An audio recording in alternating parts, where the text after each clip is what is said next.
Cuestión de días, de horas, para que las definiciones in pectore se hagan públicas y trasciendan a los mortales, a los seguidores, a los adoradores, a los promotores, a los cómplices y, ¿por qué no?, también a los enemigos. Para la mayoría de los iniciados en la 4T, el tema de Puebla estará sujeto a la decisión final que se tome para candidata o candidato en la Ciudad de México. Para estos iniciados solo quedan 4 personas, las que siempre estuvieron desde el principio con una salvedad: la decisión del INE de designar a 5 mujeres de 9 candidatos a gobernar, y ese asuntillo les obligó a meter a un tercero en discordia. Para los iniciados, las figuras centrales han sido siempre los primos, Nacho y Alejandro, quienes se han valido de operadores, dinero, argumentos, dinero, propaganda, más dinero, para convencer, y ejerciendo el arte de la política, como lo definían los viejos ciudadanos. La política es el arte de obtener el dinero de los ricos y el voto de los pobres con el pretexto de proteger a los unos de los otros, ni más ni menos. Los iniciados opinan: el presidente quiere a Nacho, la dueña del bastón de mando no lo quiere, le gustaría más Armenta. Y si fuera mujer, el bastón de mando se inclinaría por Olivia. El presidente no tiene candidata. Los iniciados observaron un desempeño acelerado de otra figura en los últimos meses, en un intento de posicionar a una tercera figura, hombre, para prevenir cualquier eventualidad o, piensan algunos, para hacer cumplir el verdadero deseo presidencial. Y es de ahí de donde consideran que el pleito de los primos, y en caso de ser hombre el elegido, aparece Rodrigo Abdala, quien se sacaría la lotería. Total, los iniciados consultados no ven más opciones. Con esta premisa se refuerza la idea de que el gobernador sí fue tomado en cuenta. Los mismos iniciados observan que la figura de Julio Huerta es más cercana a Alejandro que a Nacho, con lo que se adivinaría el verdadero motivo de estar alineado con Claudia, la del bastón de mando. Total, la decisión está tomada, solo que ni el uno, ni la otra, ni el tercero en discordia lo saben, pero todos están advertidos de que para que esto funcione, deben permanecer unidos. Por eso las convocatorias aldeanas y nacionales y el cese de golpes bajos, algunos muy bajos. Y es que, como se decía en la antigüedad, cuando el abad está contento, lo está todo el convento. O por lo menos, así me lo parece.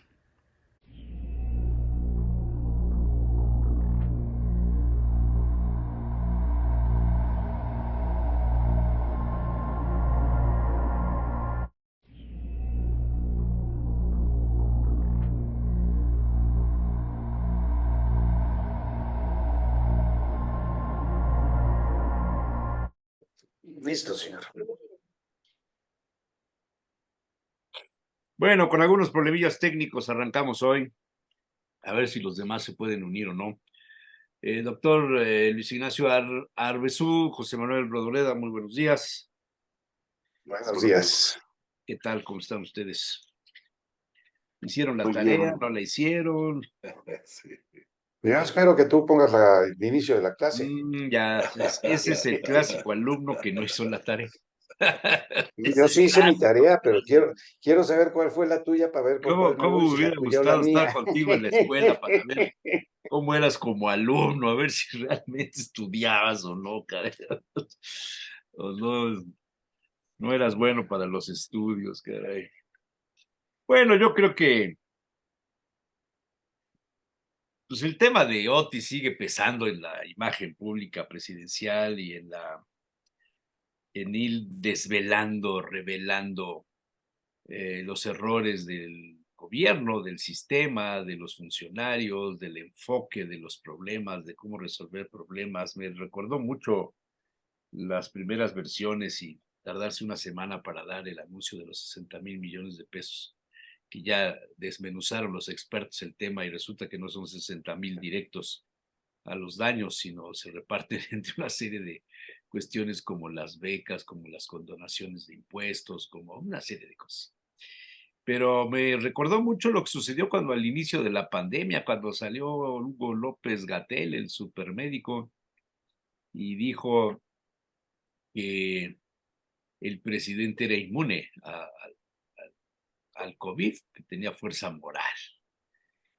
No sé por qué se me figuró un escenario así del cuarto de guerra de hacer frente al COVID, que ahora se repite este cuarto de guerra en relación con cómo afrontar, cómo resolver el problema en Acapulco.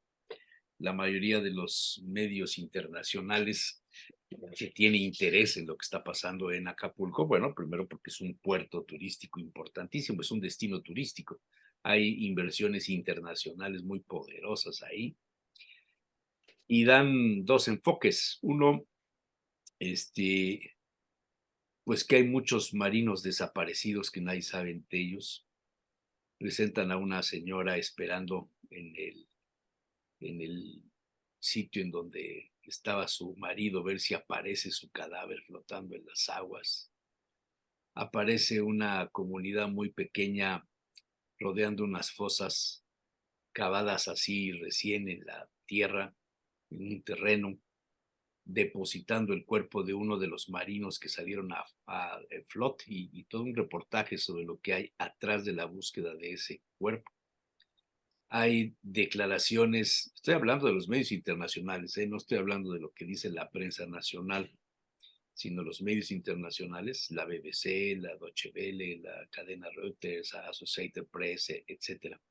Señalan, France 24 le ha dedicado un espacio importante también, señalan la precaria situación que prevalece después de una semana en un escenario donde en una de las cabezas por ahí dice Acapulco está ahogado en basura.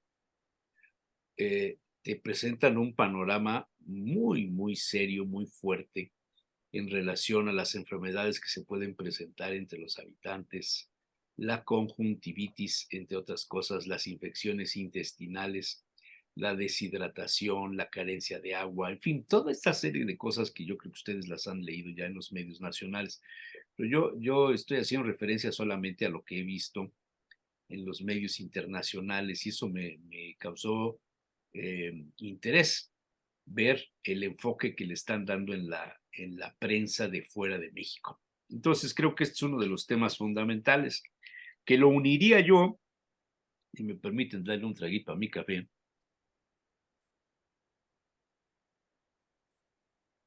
lo uniría yo a un asunto que solamente lo he visto en el portal de la revista Proceso, la reaparición del subcomandante Marcos, que ya lo degradaron, ya no es subcomandante, ahora es el capitán insurgente, y en una carta que manda, en una tercera parte de esta carta, Proceso pone una cabeza, dice, parece que ya no, pero sí, se va a poner peor.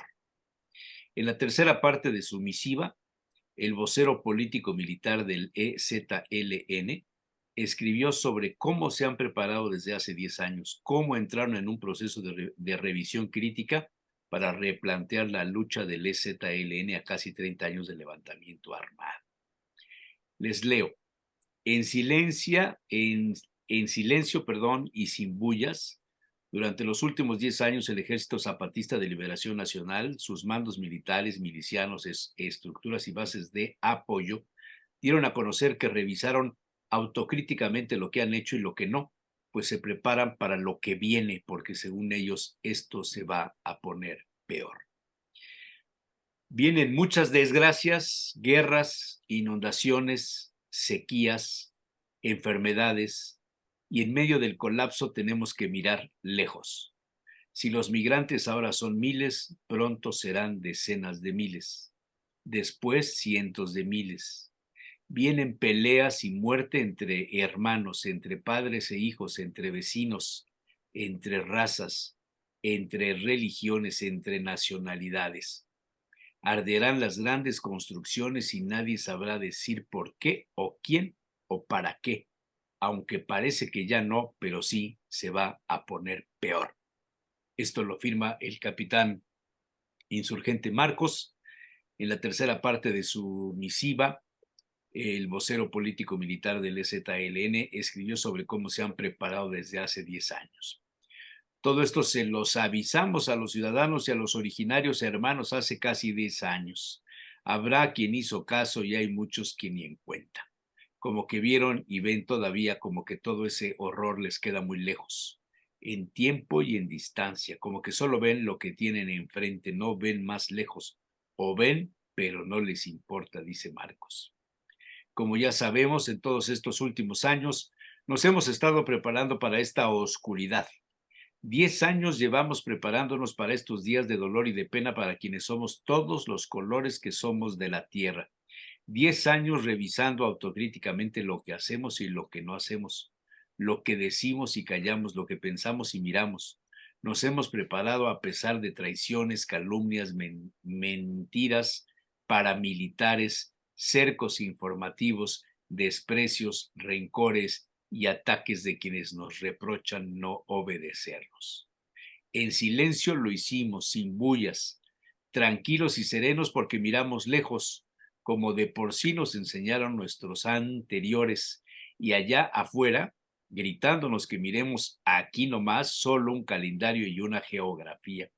Muy pequeñito lo que nos quieren hacer mirar, pero como zapatistas que somos, nuestro mirar es del tamaño de nuestro corazón y nuestro caminar no es de un día, un año, un sexenio. Nuestro paso es largo y deja huella, aunque no se mire, ahorita o ignoran y desprecian nuestro camino. Lo sabemos bien que no ha sido fácil y ahora está peor todo. Y como quiera debemos mirar a esa niña dentro de 120 años. O sea, que tenemos que luchar por alguien que no vamos a conocer, ni nosotros, ni sus hijos, ni los hijos de sus hijos. Y así tenemos que hacerlo porque es nuestro deber como zapatistas que somos. Y al último dice, arderán las grandes construcciones y nadie sabrá decir por qué o quién o para qué, aunque parece que ya no, pero sí se va a poner peor. Ya podemos sobrevivir a la tormenta como comunidades zapatistas que somos, pero ahora se trata no solo de eso, sino de atravesar esta y otras tormentas que vienen, atravesar la noche y llegar a esa mañana dentro de 120 años. Y firma el capitán insurgente Marcos. Una visión apocalíptica, no solo de México, Ujú. sino del mundo, y si le agregamos a este escenario las cosas que han sucedido en los últimos meses, la guerra de Rusia contra Ucrania, el levantamiento de los terroristas de Hamas contra Israel, la respuesta de Israel, las protestas antisemitas en el mundo, la queja del señor Warren Buffett que perdió 17 mil millones de dólares en los últimos días debido a pues algún problemilla que está pasando por ahí en el mundo de la economía. Y uno de los hombres más ricos tiene un problema de perder 17 mil millones de dólares. Es un asunto que pues no sucede todos los días. También Carlos Slim perdió algo de dinero. O sea, el mundo está enfrentando una situación muy difícil. Esos temas los veo así como en un común denominador. Y luego el pleito entre Ricardo Salinas Pliego y Andrés Manuel López Obrador. Estas mañaneras que le ha dedicado el presidente a criticar, a burlarse, a mofarse de la forma como entra el periodista, ¿cómo se llama? El de TV Azteca, el de Eh, Bigotito, El de Hechos, de Hechos, que dice, esta noche en Hechos, y el presidente lo imita, ¿no? Burlándose de él, evidentemente es una mofa. Y los ataques contra Salinas, decir, bueno, pues yo lo entiendo, pero pues es que tienen que pagar los impuestos, y el otro diciendo que no desvíe la atención de lo que está pasando en Acapulco atacándolo a él. Este es el México que estamos viviendo. Y un presidente de un movimiento Morena que le dice a los aspirantes en los 9 estados de la República, después de que no les entregaron los resultados el día 30 de octubre, sino se los darán hasta el día 10 de noviembre, a partir del 5 de noviembre, por favor, ya nadie se mueva, por favor. A ver si le hacen caso, como le hicieron caso cuando dijeron pues, que no hubiera actos anticipados de campaña. Las quejas que recibe el Instituto Estatal Electoral por la cantidad de quejas anticipadas, por las quejas que hay de campañas anticipadas es brutal, brutal. Creo que como nunca en la historia de las elecciones en Puebla, ¿eh?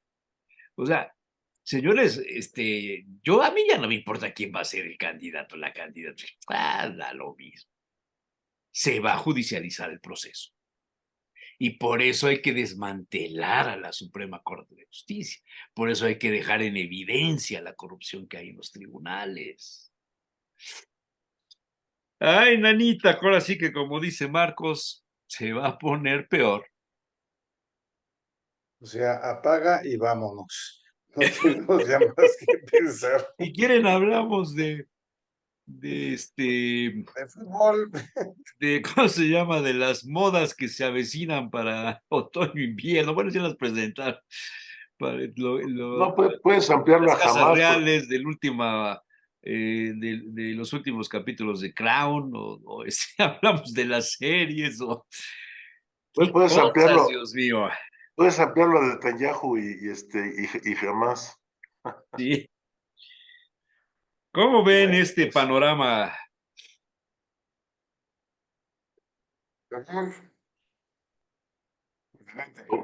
Como gustes.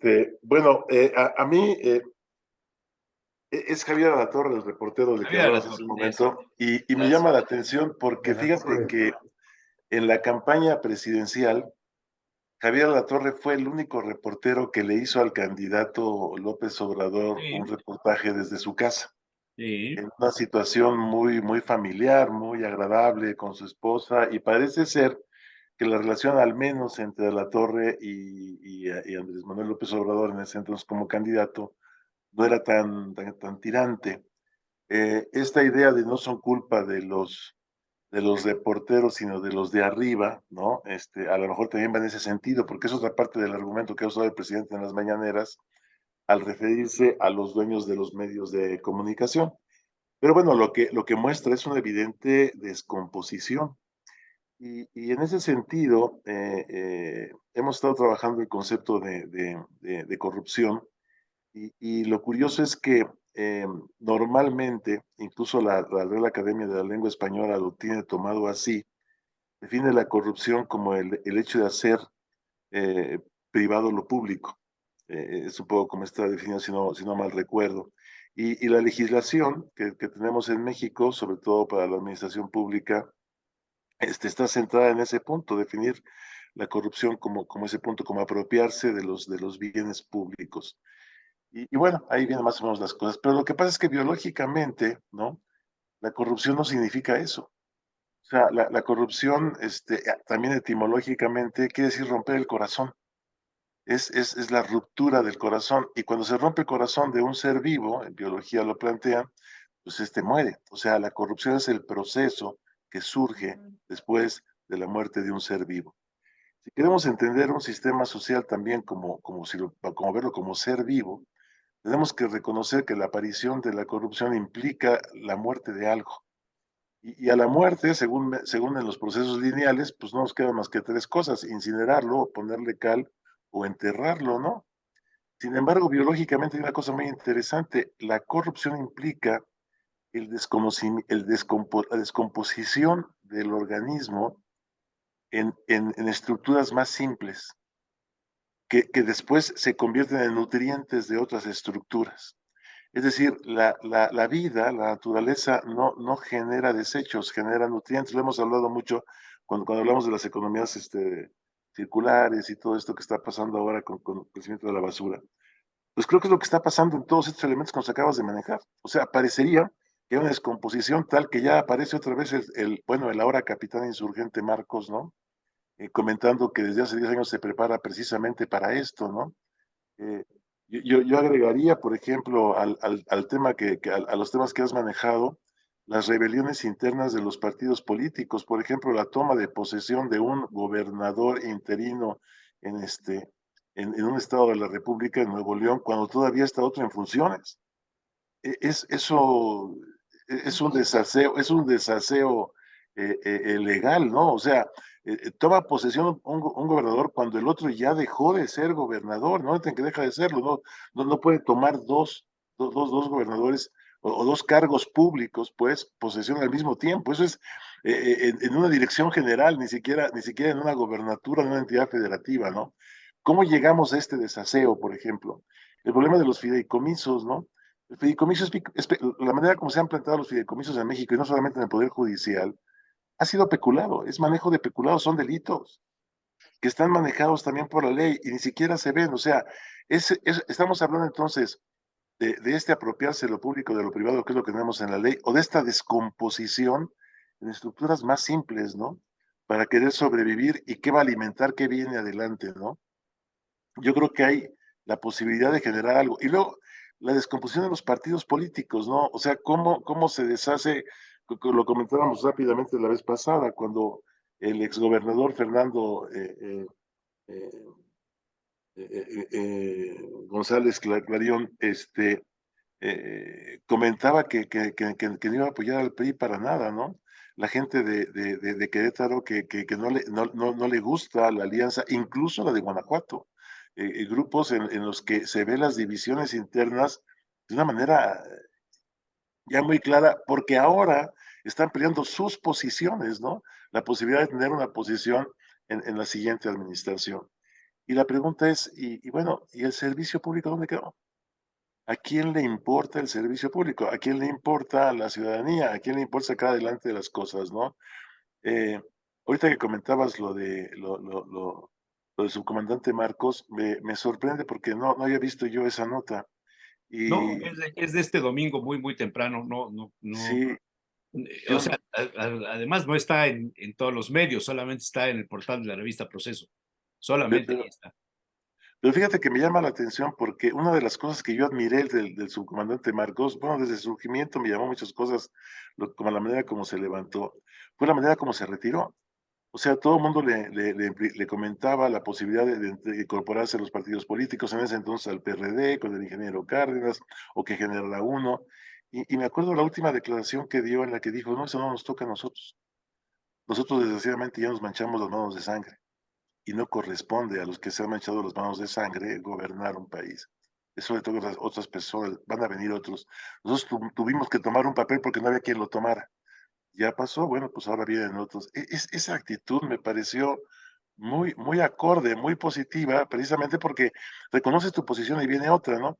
Ahora que reaparece, dices, bueno, ¿cómo reaparece y por qué? Y sobre todo, cuando recordamos cómo se dieron los cambios en Chiapas en ese entonces, uno de los puntos claves era, Yo pondría énfasis, perdóname, sí, Luis Ignacio, pero sí, pondría sí, énfasis en dónde estuvo el EZLN en la estructura de Morena, dónde estuvo su participación al lado de López Obrador.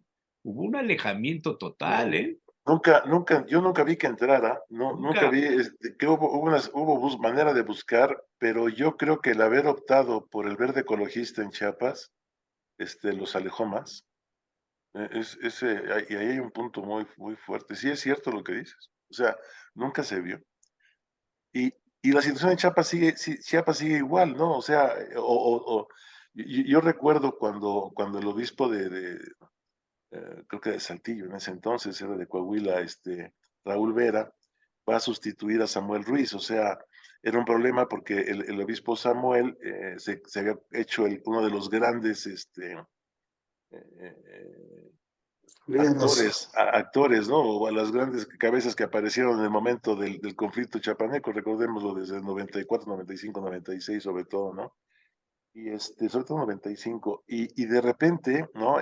Cambian, la autoridad eclesial decide cambiar a Raúl Vera, que además era un obispo más, digamos, ortodoxo, ¿no?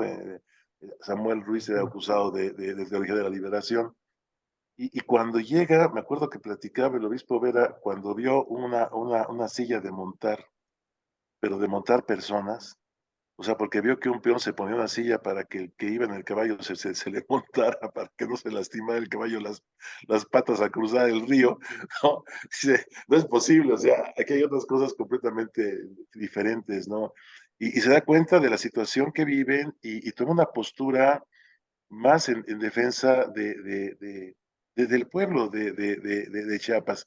Y creo que es el personaje que no se habla, que es el personaje de Acteal, el personaje de los desplazados, o sea, no del EZLN. Finalmente el EZLN tomó una posición militar, ¿no? Armada, política, nacional, internacional, una proyección impresionante.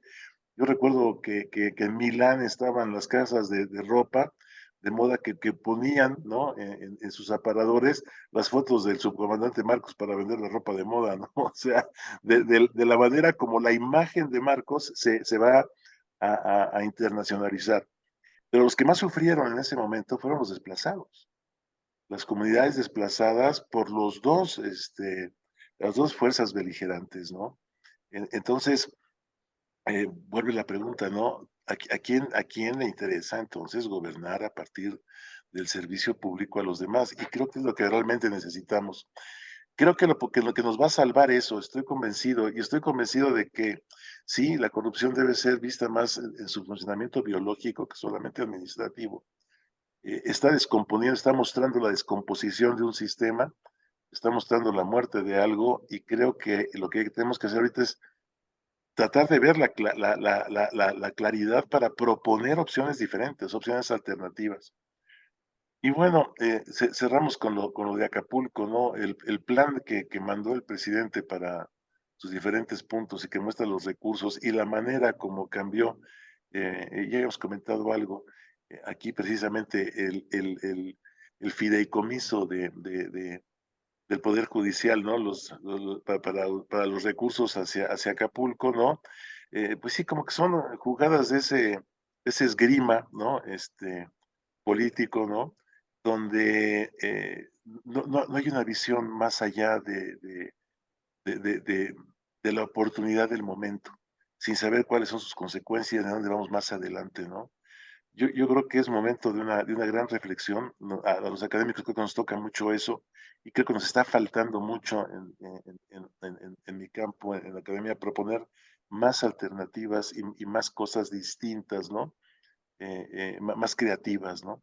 Creo que por ahí iríamos. Y me parece que hacia la reconciliación y hacia la modificación del concepto de democracia, de un contenido diferente, es hacia donde se tendería. Pues ahí mis comentarios, mi querido Jesús y José. Sí, yo me llama la atención por qué sale ahorita Marcos. Esa es una cosa. Eso es lo que me llama la atención. ¿Cuál es la causa? No lo sé. Estamos en periodo electoral, no creo que influya mucho en la parte electoral de Chiapas, Marcos, pero sí me llama la atención por qué sale. En Chiapas está habiendo mucho problema por los dos grupos de narcos que están entrando. Y independientemente de que está haciendo, yo leí una nota hace poco de lo que esperan de que entren de migrantes en estos 2 meses, que es impresionante el número. No me acuerdo la cantidad, pero una cantidad inmensa la que iban a entrar de migrantes. Y ahorita aparece Marcos. Yo no, o sea, creo que es una persona que tuvo un liderazgo muy fuerte, sobre todo en el campo de Chiapas, y entonces a lo mejor es regresar al liderazgo, ¿no? O volverlo a tomar. Bueno, Marcos ¿Con qué objetivo? no tuvo solo un liderazgo en el campo de Chiapas. Marcos fue un ícono internacional de Sí, rebeldía sí, sí, no, al de acuerdo, pero capitalismo, al centrándolo en Chiapas, o sea, neoliberalismo, a la concepción de vida en relación con las comunidades indígenas, a los pueblos originarios. O sea, Marcos va mucho más allá. Voy sí, a abrir. sí, no, pero me quiero centrar en Chiapas, vamos a decir ahí, porque ahí fue donde salió y ahí fue donde empezó, o ahí fue donde se dio a conocer, vamos a decirlo así. Tan fuerte está la bronca en Chiapas que necesitan que regrese una persona como él. O a nivel nacional, que la puerta tiene que estar cubierta así, porque Chiapas es la puerta. Ese es el otro punto. O sea, si lo ves también como fortaleza todo el país o algo más, o el norte del continente, fíjate lo que estoy comentando, esa es la puerta. O sea, el verdadero flujo migratorio realmente se dispersa y inicia en la puerta más pequeña que es esta, Sí, no, sí, no en no, los, ahí no, precisamente no es en el los 3.000, paso, sí, es el no en los paso. 3.000 kilómetros de frontera que tienes con Estados Unidos. Sí, ¿no? Y regresa a lo que decías lo que decíamos hace tiempo, ¿te acuerdas de las discusiones de Andrés Manuel López Obrador con Trump, ¿no? Cuando decías que tú vas a hacer el muro, ¿no? Y finalmente no lo hizo, y la pregunta o la duda es una hipótesis, ¿no? Y si le propuso 3 muros, ¿no? En lugar de uno, ¿no? Dijo, hagamos No, uno. no, pero a mí lo que me llama ahorita la atención es, porque efectivamente Marcos no se metió en ningún partido político y evitó meterse en las cuestiones político-partidistas, vamos a decir. La parte partidista no se metió. Entonces, ¿qué es lo que está pasando? Yo tengo ahí o sea, me entra una gran duda y no sabría yo qué responder, pero tengo una gran duda. O sea, ¿cuál es? Porque además es una persona muy inteligente, no podemos negarlo. Y Hay, hay sí, un, hay un interés que se está tocando donde una de las últimas piezas de juego, si pensamos en ajedrez, es el subcomandante, ahora capitán insurgente, según nos decía Jesús. sí, cambió de nombre. Se Eh, cambió, se cambió, y antes tuvo otro, estuvo trabajando con otro nombre de comandante, otro, se quitó el marco, se puso otro durante una temporada, ¿no? Era Guillén, Entonces, que era su sí, apellido, Guillén. sí, pero sí me llama la atención. No sabría yo qué decir, me llama la atención. Creo que va a ser un factor muy importante ahorita, sobre todo en Chiapas y sobre todo en el momento en que, como tú decías, es la entrada de la migración. Esa es la entrada. Y la puerta es chiquita. Entonces, ¿qué va a pasar? Ahí sí, no, más lo dejo así como esa gran duda que me entró. Por lo de Acapulco, híjole, hoy sale una nota o un grupo de gente que dice, bueno, la caricatura de Calderón, no sé si vieron la caricatura de Calderón hoy, Sí, es simple y sencillamente hace falta que todos trabajemos, pero también hace falta que haya una directriz y que sepa qué es lo que se está haciendo, ¿no? Yo creo que ese es el problema principal que ha tenido además este problema de Acapulco, ¿no? O sea, la realidad, nos venimos enterando 7 días después de la realidad que estaba sucediendo, cuando las fotografías ya lo habían marcado desde el primer día, ¿no? Entonces sí creo que es importante. Yo leía hoy en la mañana de que se viene una caravana diciéndole al presidente, señor, como usted no viene a vernos, usted vendrá, pero no nos viene a ver, nosotros vamos a verlo, espero que nos reciba usted el lunes. Salía hoy en la noche, o iba a salir en la noche, la caravana yo esa. veo ahí una descomposición fuerte en el caso del enfoque de cómo se está manejando el efecto. No hubo una decisión de contención de los daños políticos, sociales, ya no digo de la tragedia natural. Y creo que mucha culpa la tiene la gobernadora. Creo que la gobernadora, o sea, la autoridad de gobierno está ausente en Guerrero. Y se demostró. Sí, sí, pero mira, yo lo que creo que insisto mucho en la parte de la transparencia de los datos y el hablar con la verdad. Yo todavía dudo, no tengo elementos, por eso lo pongo como duda, de que haya nomás 59 muertos. Y creo que la mayoría de la gente lo tiene. Lo que pasa es que se ha enterrado gente que ni siquiera se ha registrado. ¿Por qué? Porque la gente también está viendo el problema de salud que se está teniendo. O sea, tengamos un cuerpo cercano y que pase 1 o 2 días y el olor nos hace ir.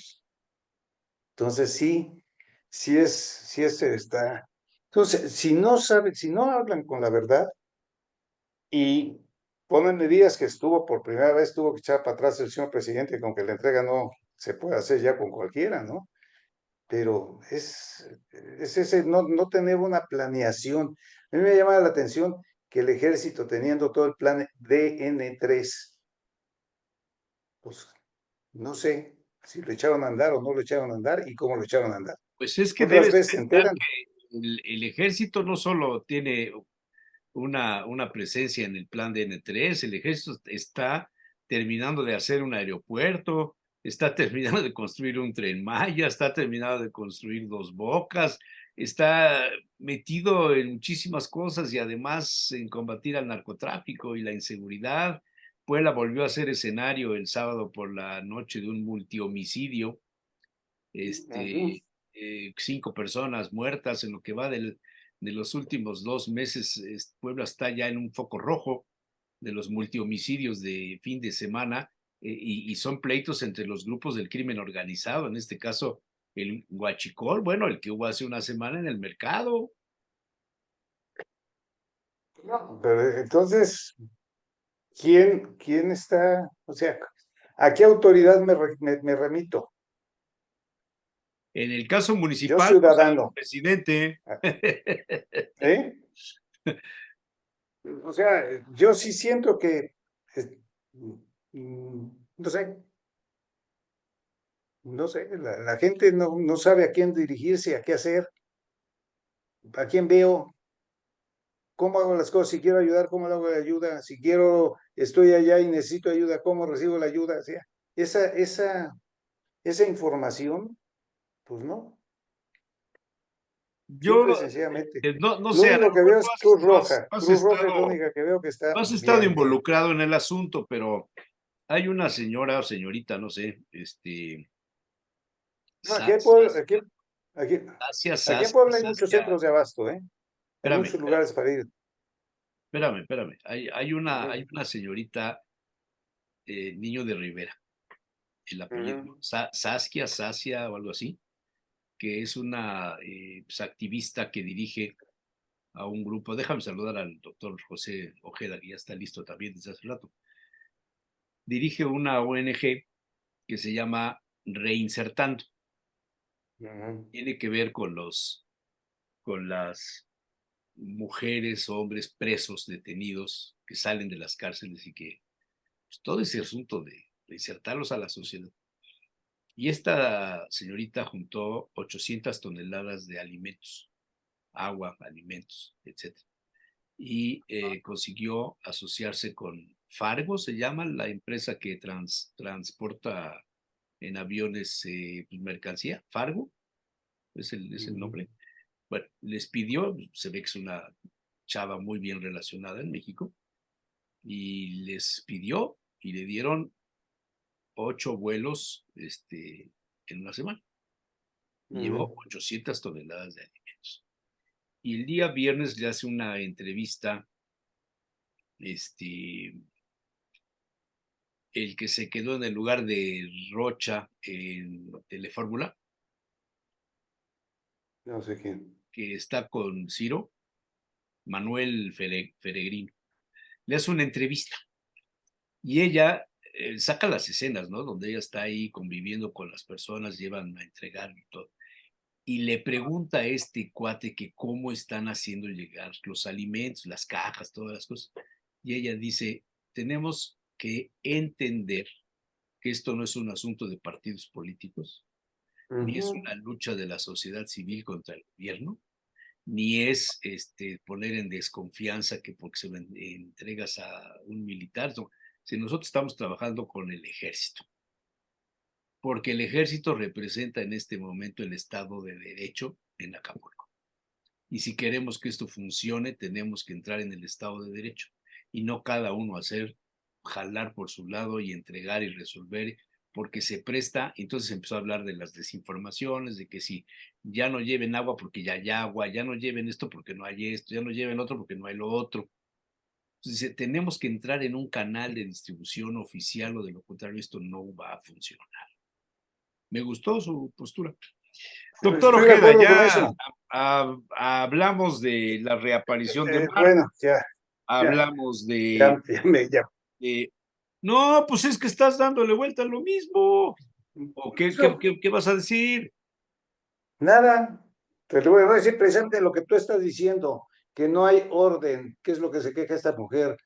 No No, hay no. orden para esta cosa. Ella dice no que no haya orden, sino que tienen que entrar en el orden quienes están haciendo algo.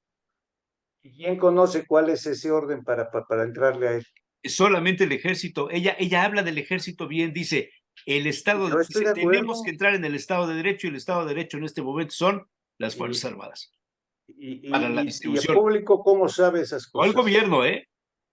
¿Mm? El No el Bueno, me público, ¿cómo gobierno. parece que, sabe? si quieren, entro en esta última parte para que después entremos a los demás temas que has referido. A mí, cuando ahorita escuchaba a José Manuel, se me vino a la idea eh, cómo desmarañar lo que está sucediendo en Guerrero, en Acapulco. El primer elemento, pues que necesitamos ayuda divina para poder resolver el problema de Acapulco. Es complejo con las características que ahorita voy a describir, que se pueda resolver de manera inmediata. El primer elemento, estamos viviendo en Guerrero, ahí en esa zona, incluso ya se vivía desde antes, un tema de anarquía, ¿sí? No se está viviendo un estado democrático en Acapulco. Desde el tema de la inseguridad, el derecho de piso y las características que tenía Acapulco, que tiene Acapulco, son sui generis. El tema de los saqueos no es nuevo. El tema de los saqueos y el tema de lo que ha prevalecido en Acapulco, y no es que sea malo, ¿sí? Y no es que sea malo de pensar y de satanizar esa población, ¿por qué hace eso? ¿O por qué hizo eso? ¿Sí? Ahora, tampoco es malo pensar que la ciudadanía está aglomerándose y está provocando un caos mayor y no ha dejado que el ejército pueda controlar. Cuando vivimos en un estado de anarquía, pues todos van a buscar su supervivencia, todos, donde el Estado de Derecho deja de tener sentido, donde las leyes dejan de tener sentido. ¿Cómo metes a una anarquía, ¿sí?, en un Estado democrático? Pareciera súper sencillo con la llegada del ejército. Y pareciera súper sencillo, pues porque el ejército es la máxima autoridad que todos respetan. Pareciera. Pero aquí el tema es que estás enfrentando a una población cercana a los 800,000 habitantes, 900. 900,000 habitantes, y más los flotantes que seguramente no están identificados en este padrón. Pero además, estás jugando con más elementos. No sé si has recorrido o han recorrido las calles, la zona de Acapulco, el pueblo de Acapulco, pues no es de fácil acceso, ¿sí? No son No es Punta Diamante, ¿no? Sí, no es Punta exactamente. Diamante, ¿sí? Correcto, correcto. Sí, entonces, ¿cómo generas una estrategia que le puedas dar atención inmediata? Pues porque todos comen diario. Una despensa no es suficiente para poder darle de comer a la población.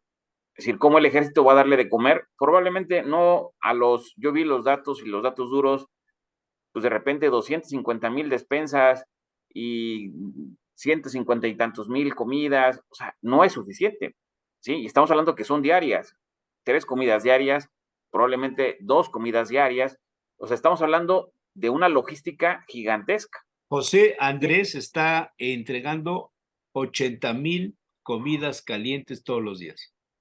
80,000, imaginémonos lo que Chef representa, internacional español, ¿sí? unido con chefs nacionales, 80,000 comidas diarias. Eso es un mar, o sea, para Es poder hacer eso, es un el comedores. 10% de lo que se necesita. Sí, pero es un mar de comida, pero si lo dividimos, que seguramente son 2 comidas al día, se reduce a la mitad, o a lo mejor una sola, y es súper mitigante para la población a la que se está enfrentando. De repente, gente en algún momento ha referido que parecía Acapulco un estado o un sitio de guerra. Pues sí, las imágenes podemos entender que devastado, parece como si hubiera pasado una guerra sobre ellos. Pues con esas características se puede entender cuando hay que enfrentar este gran desafío, ¿sí? Ahora, yo no estoy hablando bien de las autoridades, si estoy hablando solamente desde la lógica teórica de cómo funciona, ¿sí? Es decir, cómo podemos entender una situación, una realidad. Cuando hay anarquía, ¿cómo metes al orden? Cuando están buscando su supervivencia, donde no importa que el otro sea más fuerte, pensando en el ejército, o el otro más fuerte, pensando también en el crimen organizado. Aquí la población es la que de alguna manera u otra está manteniendo a flote su supervivencia. ¿Sí? A mí me parece que hablar de que el ejército no está cumpliendo, a mí me parece que es no entender o dimensionar lo que representa la situación lo que representa Acapulco. De todo tipo, la situación de todo tipo. Y por otro lado, ahora quiero hablar ya de las autoridades. A mí me parece que por mucho, ¿sí? La presidenta municipal o las autoridades municipales quedaron rebasadas desde antes que llegara el huracán, ¿sí? Y en el caso de las autoridades de Guerrero, de igual manera, ¿sí? La autoridad municipal no solamente muestra su incapacidad, sino muestra también una ausencia, ¿sí? Puede ser incapaz, pero pues ahí estás haciéndole al loco, ¿no? No, aquí también no solamente es incapaz, sino también está ausente completamente. Y la autoridad estatal, ¿sí? Las características de la autoridad estatal tiene también elementos como para revisar que es más fácil delegarle a Andrés Manuel la responsabilidad que asumir la responsabilidad. Y además que es una gobernadora que en sentido estricto, pues no gobierna, quien gobierna es Félix Salgado, su papá. Y si su papá no gobierna bien, ¿sí? Y si su papá está también o ha entendido que para qué se desgasta, ¿sí? Félix quería ser senador de nueva cuenta, ¿sí? ¿Para qué se desgasta él? ¿Sí? Y ahora regresemos a la otra parte, y lo comenté la semana pasada, tarde o temprano va a, va a encontrarse un cauce institucional, tarde o temprano va a reencauzarse un Estado democrático, porque este tipo de situaciones solamente lo que requieren es tiempo para poder recuperar los espacios de control.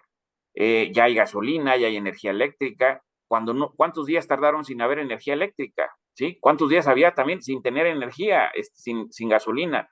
¿Cuántos días tardaron? También es interesantísimo que se vendía hasta el huachicol. Imagínense el crimen organizado en plena costera vendiendo huachicol abiertamente, ¿no? Es decir, todas las características donde la impunidad, donde la ley no existía, no prevalecía. ¿Cuántas casas saquearon? ¿Sí? Porque eso fue real. O sea, eso no fue fingido. ¿Cuántas casas le robaron a las familias su dinerito que tenían? ¿Por qué? Pues porque se fueron al albergue o fueron a un lugar más seguro. Al final, todos están en sus espacios, por eso también es bien complejo la distribución, porque no solamente es lo que vemos en las filas esperando recibir despensas, es la problemática de esas colonias mar arriba, ¿no? Ahora sí aplica el término mar arriba, ¿no? Es decir, ahí justamente las características que hay son de verdad de pobreza, de marginación, pero no una pobreza, marginación provocada por este huracán solamente, que ahora también vuelve a regresarlos, va nadando de mar adentro hacia la playa, y ya casi va a llegar a la playa muchas de esas familias que tienen una casita digna, y de repente alguien los jala de los pies y los vuelve a poner mar adentro. Así seguramente se deben de sentir muchas de esas familias, donde van a tener que otra vez nadar a ver si logran aliviar no solamente este dolor que los dejó el huracán, sino el dolor más fuerte, pues que es enfrentar el día a día después de que ya el sol salió de la devastación del, eh, del Otis. Pues eso. Marcos, A mí me parece, ese es también interesante. Pleito Salinas. Sí, a mí me parece que el tema también de Cedillo, el pleito con Cedillo, con Salinas, a mí me parece que el país está en un proceso completamente adelantado de la sucesión. Es decir, a mí me parece que pensar que ahorita estemos discutiendo todos esos temas tiene que ver con varios elementos, y también el presidente hábilmente cambia o sube. No puedes cambiar la realidad de Acapulco ni la percepción. Incluso los datos duros arrojan pues que sus niveles de aprobación del presidente de cómo enfrentó la crisis, ¿sí? Están alrededor del 39-40%, y los que creen que la enfrentó bien o mal, ahí están, es decir, está en un empate los que creen que la está enfrentando mal y los que creen que la enfrentó bien. con esos datos duros, el presidente, ¿A dónde salió eso?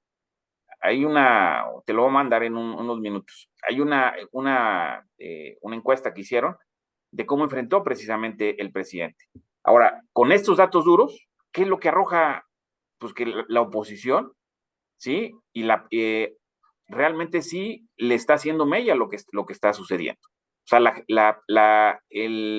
lo que se vive fuera de Acapulco es interesantísimo porque sí está utilizando esa percepción para que le peguen de manera directa al presidente. El presidente, de manera también hábil, así como la oposición, de que tiene el mejor elemento para poder debilitar al presidente, el presidente también empieza a mover sus dados de otra manera. Y de otra manera, en su lógica y en su estilo. Yo no me estoy refiriendo que esté bien o esté mal, y tampoco me estoy refiriendo que la oposición lo esté haciendo bien o mal. Me parece que cada quien está asumiendo los detractores del presidente, porque no solamente es PRI, PAN, PRD, son los detractores del presidente, los que no creen que el presidente está haciendo bien las cosas.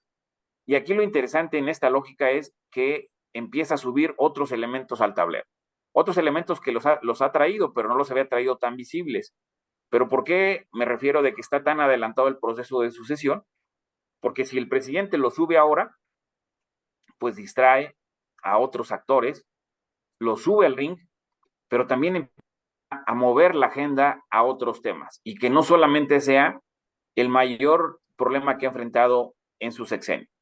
El mayor problema que ha enfrentado en su sexenio, pero también lo dije la semana pasada, desde mi punto de vista, cuando empiece la recuperación de Acapulco en unos meses, las cosas drásticamente van a cambiar porque la ciudadanía se le va a olvidar que el presidente municipal o la presidenta municipal no estuvo ahí. Si va y le resuelve el problema inmediato, posterior o post huracán. O sea, la ciudadanía se le va a olvidar cuando lleguen todos los beneficios de los refrigeradores, las televisiones y todo lo demás, porque al final del día eso es lo que lo alivia en un inmediato plazo. Y lo alivia. Esto que estás diciendo es como cuando levantaban los ratings en las estaciones de radio hace muchos años, sabían cuándo iba a pasar el censo y entonces las estaciones mandaban una camioneta con una bocina diciendo, si está usted escuchando a la 1170, repórtese porque le vamos a regalar una plancha o una licuadora. Eso se llama clientelismo. Y lo usó el partido del PRI durante muchísimos años. Y es una de las estrategias del populismo más antigua. O sea, lo que estás diciendo es que el gobierno está siendo populista en estas cosas y comprando el voto de los ciudadanos de Acapulco y de Guerrero a través de estas ayudas. Eso se me hace verdaderamente una falta de respeto a la dignidad humana muy canija. Es real, así funciona y así ha funcionado sexenio tras sexenio. Por eso cuando vemos ahí a Añorbe estar en Acapulco y criticando de lo que no se está haciendo bien, que ellos sí saben cómo hacerlo, pues justamente en este esquema. Es decir, a nadie sorprende cómo ha funcionado Acapulco con los desastres naturales, pero no solamente sino los que han pasado desde la historia. Y el otro elemento también de Acapulco es más del 60% de Guerrero depende de Acapulco. Lo que pasa en Acapulco repercute en todo Guerrero. La economía de Guerrero se mueve. No hay una Volkswagen, no hay un Audi, no hay gran industria. La economía de Guerrero se mueve a partir de lo que Acapulco produce, de lo que Acapulco genera. Las familias si así como hay gente migrante, pues todo el mundo tiene familiares de Guerrero en Acapulco, es decir, Acapulco es la parte educativa, es decir, la mayor parte de las instituciones educativas, incluyendo la Universidad de Guerrero, la Autónoma de Guerrero, pues la mayor parte de la población estudiantil está en Acapulco. Sí, el gobierno federal, sus sedes están en Acapulco, no están en Chilpancingo. Sí, el gobierno estatal, en gran parte de los funcionarios también despacha en Acapulco, es decir, Acapulco es el centro de todo esto.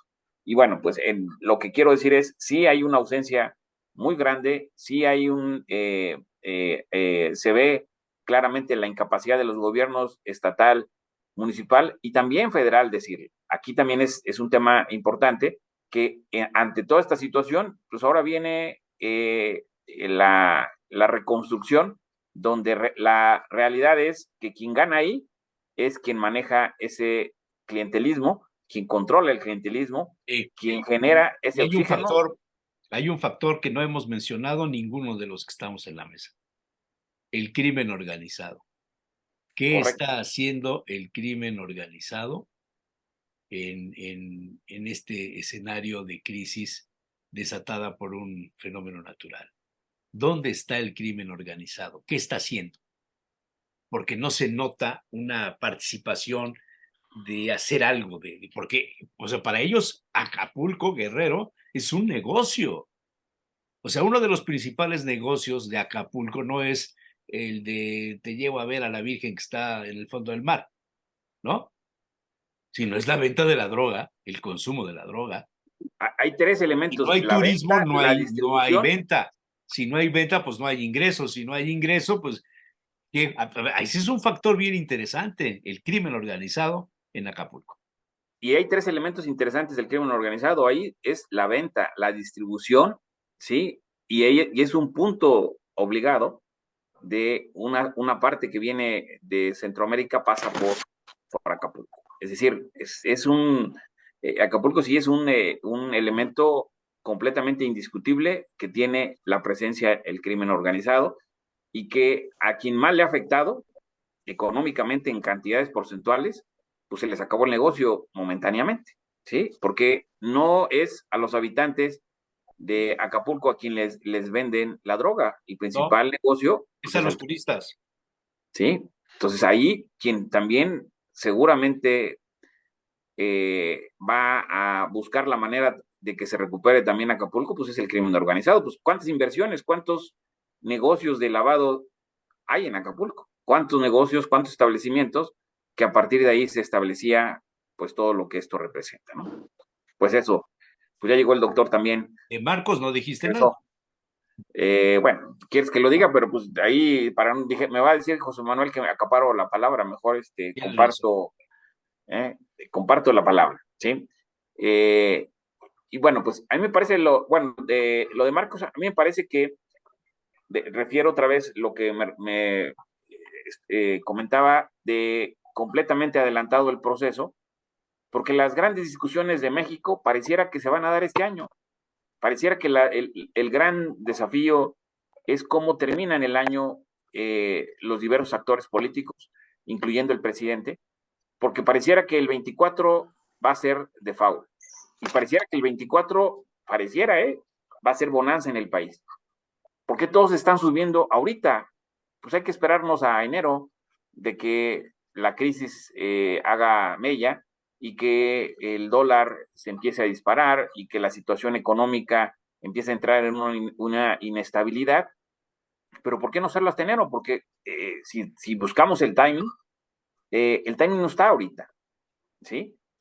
Pero ¿por qué ahorita se están discutiendo? ¿Por qué se sube Marcos? ¿Por qué se sube Salinas? ¿Por qué se sube Zedillo? Zedillo de una manera innecesaria, ¿no? Su estilo le daba cierta calidad moral de un presidente que sabe guardar las formas cuando ya no es su sexenio, ¿no? Y a mí me parece que el que se suba es precisamente porque ya están tocando la parte sensible de sus intereses, ¿sí? Es decir, los que de alguna u otra manera, como Ricardo Salinas, otro personaje que me parece que desde mi punto de vista es el mejor líder opositor que tiene México, ¿sí? Porque abiertamente toma una postura, aunque no estemos de acuerdo con él, pero toma una postura y la radicaliza, ¿sí? Y incluso quiere asemejarse de repente a Elon Musk, o del otro lado a Milei, ¿no? Es decir, a Milei. Entonces, ¿por qué el caso de Marcos? Porque justamente en este momento es el momento más débil que han encontrado los que entienden del timing político, que es el momento más débil que puede enfrentar el presidente en su sexenio. Porque el que viene, desde mi punto de vista, con una refinería que aparentemente no produce un barril, pero vamos a ver en enero qué va a pasar. Vamos a ver con con esto que también ha dicho muchas veces el doctor Ignacio, vamos a ver cómo el presidente con hechos va a empezar a comprobar lo que hizo en la refinería.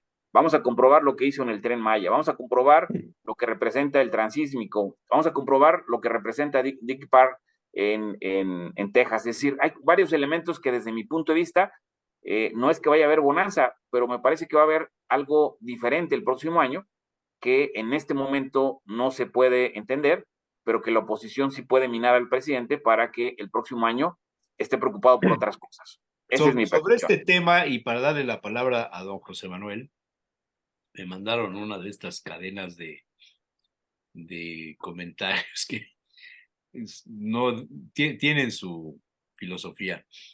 Dice, un ciudadano dice que qué bueno que ya se inauguraron todas las mega obras de la 4T.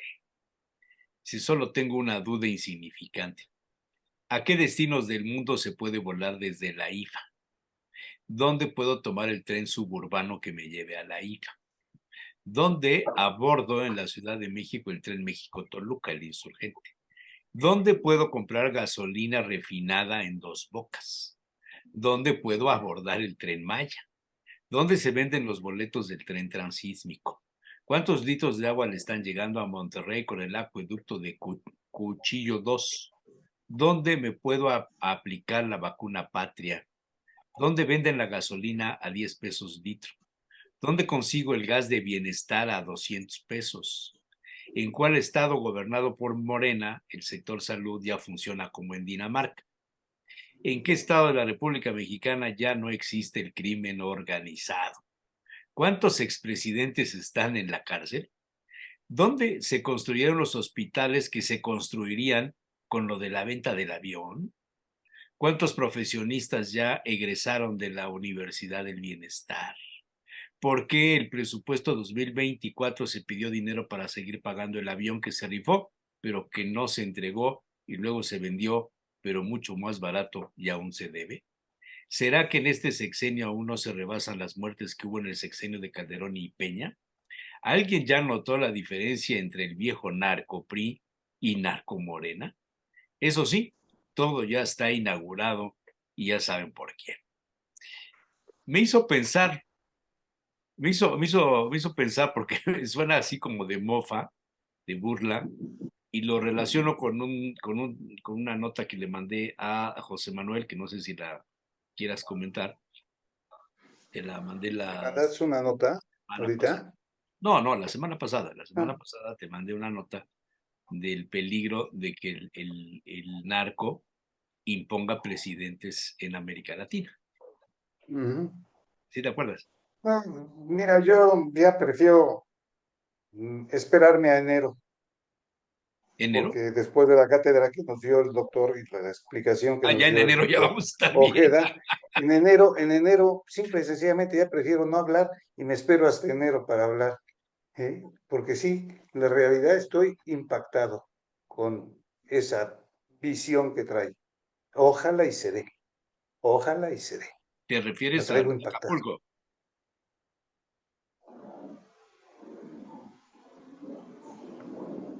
José Manuel, ¿te refieres a lo de Acapulco? Sí, a lo de Acapulco y a lo que se va a solucionar todo en enero y va a haber dos bocas trabajando y va a haber no sé qué. Yo me espero enero. Simple y sencillamente. Mi Pues visión es Marcos así, ya pero dijo que todo como se no va a poner tengo, peor. Marcos dice todo lo contrario. yo, yo Bueno, como calladito no me veo quieres más bonito, comentar la dicen. nota, no quieres comentar la nota de que te mandé, que no sé si la vieron ustedes, una información donde habla de que hay posibilidades de que el narco se involucre en la imposición, no habla de México en concreto, sino en términos generales, de lo que pudiera pasar en Latinoamérica. De eso hay ¿No la el tienes por reportaje ahí, José Manuel? Porque no la encuentro. este reportaje Sí, que aquí salió en el ahorita te la proceso mando. de Ahorita te la mando. donde refieren de que con Peña Nieto el narco financió la campaña. En proceso, tú también la subiste, Jesús Manuel, también eso me parece interesante. ¿Cuál? Una ¿La de subiste proceso, a los periodistas? que subiste, ¿Pero cuándo? ¿Qué cosa? No me la acuerdo. de que el narco financió a Peña. Bueno, esa es la nota donde habla en un foro sobre la democracia, hablan de que la democracia está en riesgo por la intervención en narcotráfico. Esa es la nota, ¿no? Pero con respecto a una que subiste respecto a Peña Nieto y al Chapo, pues ahí refiere o lo señala.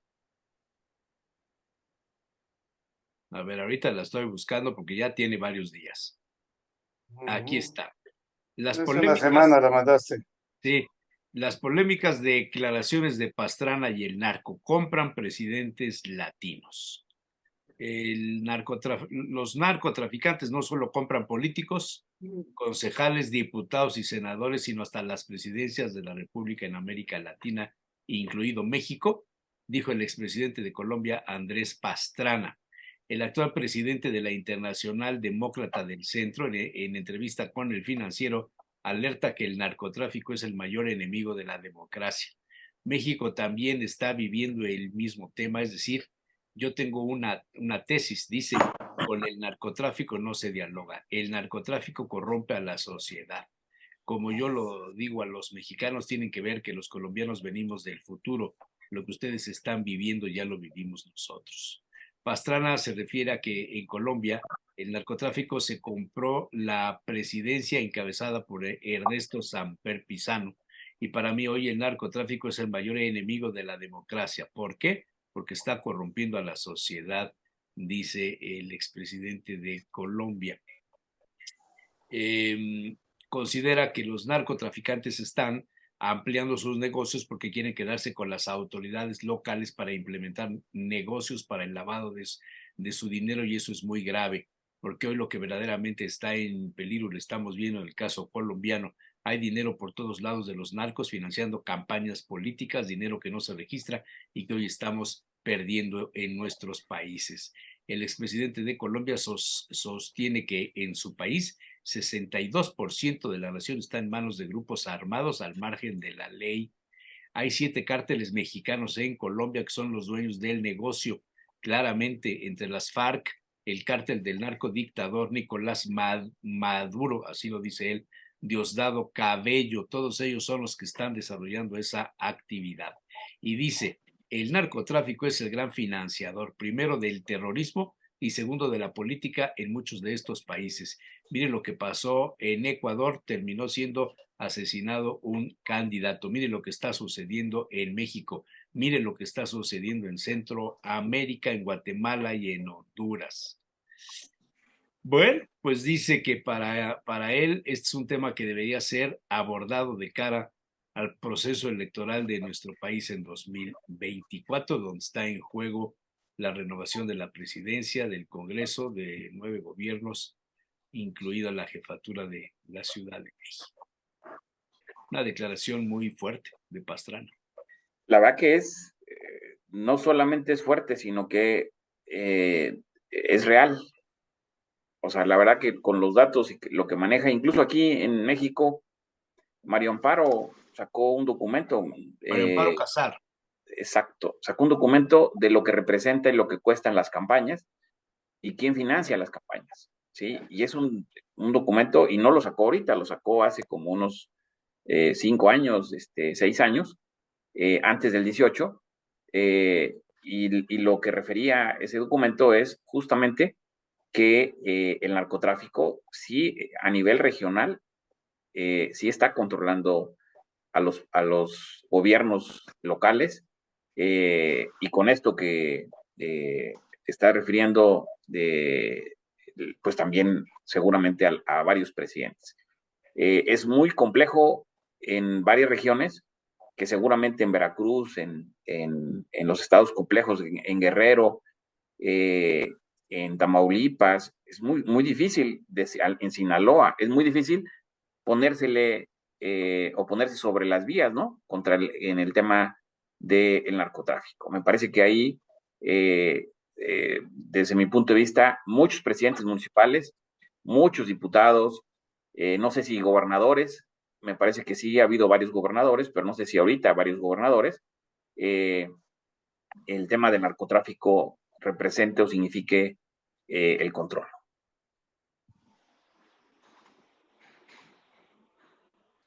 ¿Qué vas? Va a suceder que lo que leíste de Marcos, pues se está completando, ¿no? De las causas de los problemas que se vienen.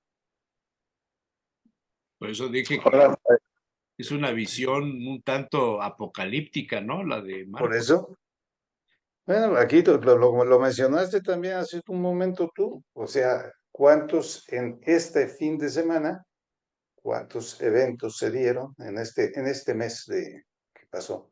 Y en Bueno, esto, aquí Puebla, y el todos sábado, y Santa María, Xochitepec.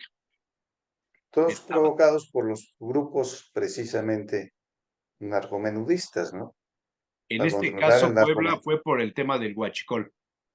y también el narcomenudeo que estuvo ahí Ese fue la en el semana pasada, mercado, en el en el mercado. mercado. O Ese sea, la semana pasada.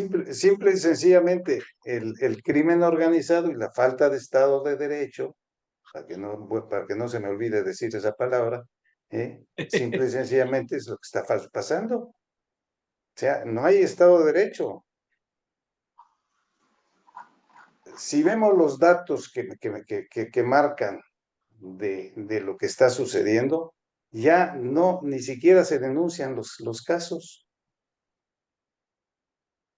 ¿Por qué? Porque no se cree en la justicia, porque no se cree. Los datos, hay un artículo, lo que pasa es que no hice mi tarea, como tú dices, pero había un artículo muy interesante. Precisamente, déjame ver dónde está.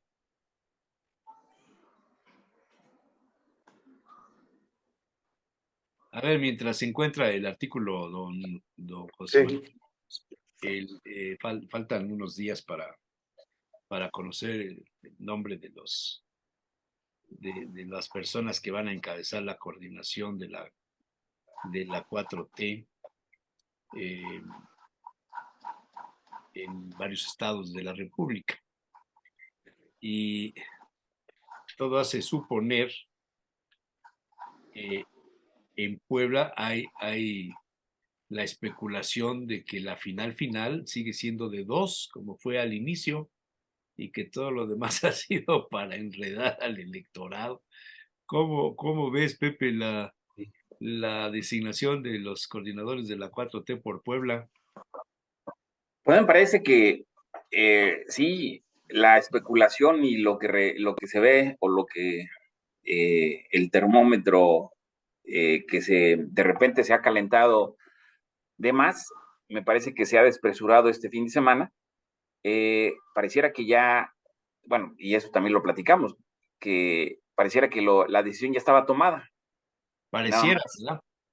Sí, y pareciera que ahora solamente es cómo hacer Que la primero, decisión parezca que es del pueblo. exactamente, que la decisión es del pueblo y que el pueblo manda. Y el segundo elemento, pues me parece que también hace un rato valía la pena hablar de Marcelo Ebrard, porque no solamente de Marcos y de todo lo que hay, porque también Ebrard ha referido que pues sí puede haber un desastre el próximo año, ese apocalipsis, ¿no? Pero también lo que ha referido Ebrard y que lo ha desnudado, pues es que la unidad puede estar en alfileres, ¿sí? Es que ya no escuchaste porque llegaste tarde. Yo dije que el tema tal parecía que todo estaba preparado porque se va a judicializar el resultado electoral. Exacto. Y entonces, esa este, judicialización también implica el tema de género. Sin embargo, cuando tienen a un presidente como Andrés Manuel y donde Morena sigue siendo Andrés Manuel, me parece que ahí es donde va a entrar ese factor para obligar a esa unidad. Y me parece que con el proceso que venga ahorita, o que viene, o que ya está de cicatrización, de cauterizar, que no pase lo que pasó con Ebrard, porque con Ebrard fueron demasiado sobrados al dejarlo fuera. Y creo que a la larga, Ebrard me parece que tomó desde mi punto de vista la mejor decisión de hacerse un lado, porque lo que sí vale la pena reflexionar es que si a Morena, como está ahorita, le va a alcanzar para el 2030.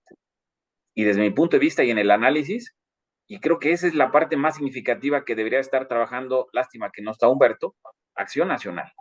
Y sí lo está entendiendo Movimiento Ciudadano, porque el principal problema del país, ¿sí? Para el tema de la oposición, no es sacar taja política de lo que sucede en este momento coyuntural que la tienen perdida, pero sí de generar su perspectiva al 2030. Y me parece que en el 2030 difícilmente Morena va a seguir en el poder, por el desgaste natural que es el poder, ¿sí?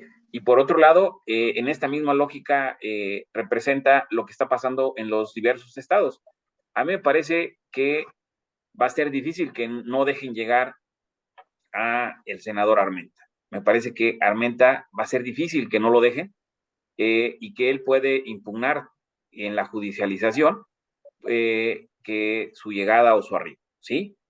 A mí me parece que ese es el tema, y no solamente esto, ¿cómo le dices que no va cuando es el que tiene pareciera que son en datos duros, los que tiene los más altos? Entonces, ahí con respecto a este tema, igual en los diversos estados, la problemática mayor la tiene en la Ciudad de México, no en Puebla. Me parece que en Puebla, aun cuando está complejo el escenario de cómo cicatrizar, me parece que el tema más complejo está en la Ciudad de México, donde ahí sí ya, bueno, también la Ciudad de México representa otra manera intelectual de discutir en la tribuna pública. Ahí sí se discute de una manera más efectiva. Aquí me parece que es más simulada. ¿Cómo le dices a Harfush que no va? ¿O cómo le dices a Clara Brugada que no va? No, pero Sí, no es solamente cómo le dices, es que quién le va a decir que no va, sí. el presidente o la que tiene el bastón de mando. Y con los intereses que representa cada uno, porque ahorita ya los bloques que se hicieron en la Ciudad de México son complejos.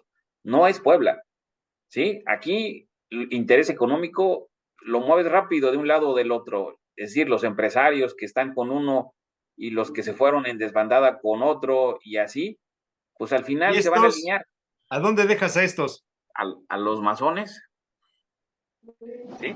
Pero bueno, ¿qué quiere ver el doctor Ignacio? Jesús Manuel, ya te mandé ese Iba a hablar José artículo. Manuel, iba a hablar José Manuel. No, nomás para decirte, te Sí. mandé ya la nota, es una nota de la jornada, Ajá. donde habla de los documentos, de las carpetas que se abrieron, etcétera, etcétera, y de lo que se logró hacer algo de cuestión. Dije me retiraba yo a las 9 porque tenía yo un problema, entonces aviso que me retiro, pero ya lo tienes el S por si lo Ya lo tengo quieres aquí. ver. Es el documento señala que los 3.490.687 delitos que se estima ocurrieron en la capital del país el año pasado, nada más el 7.4% de los casos se inició una indagatoria. De Pero, las a ver, espérame, un carpetas segundito. abiertas, 46% no fueron resueltas, mientras el 4.6% de los delitos, el presunto delincuente fue puesto a disposición de un juez y 31.4% de las denuncias continúan en trámite. Ya. Es que La, viene la tu encuesta tweet, pero no se abría ya. es una nota de la jornada, El 4 de precisamente. noviembre, No es sí, una nota de reforma, sábado, sábado, es sí. una nota de la jornada. El sábado, ¿Eh? sí, ya. Entonces, y ahí ves precisamente cómo están precisamente los ministerios públicos, porque precisamente está más enfocada hacia ministerios públicos, que son el empuje o el arranque de cualquier denuncia, y pues ves ahí los resultados, ¿no?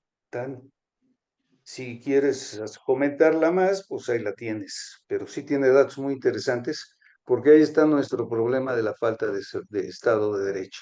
que desde del Ministerio Público, que es el que tiene que estar haciendo las cosas, y las investigaciones y los investigadores y los judiciales investigadores no existen, para nada están, no se nota que estén. Entonces no podemos tener Estado de Derecho si hay, no le echemos la culpa a otros. Avisé que me Sea, no retiraba yo y me no disculpan, es ahí derivado nos vemos. de Otis, la ¿Eh? falta del Estado de Derecho. No, no, bueno, Otis, no digo que sea el Estado de Derecho, yo estoy diciendo que el problema precisamente fue ahí donde hablamos, donde dije que el Estado de Derecho es el problema que tenía México, que no tenemos Estado de Derecho. Entonces, por eso el crimen organizado hace lo que quiere, por eso todos los grupos delincuenciales hacen todo lo que quieren, porque no pasa nada. Y los políticos también hacen todo lo que quieren porque no pasa nada. Nos vemos el próximo. Pues qué pena que este tema lo sacamos hasta el Lunes. último, porque creo que era un tema central en los comentarios de esta semana, pero bueno, podemos retomarlo la próxima semana porque es un tema muy vigente. Sí. Ándale, pues. Chao. Gracias, José Manuel.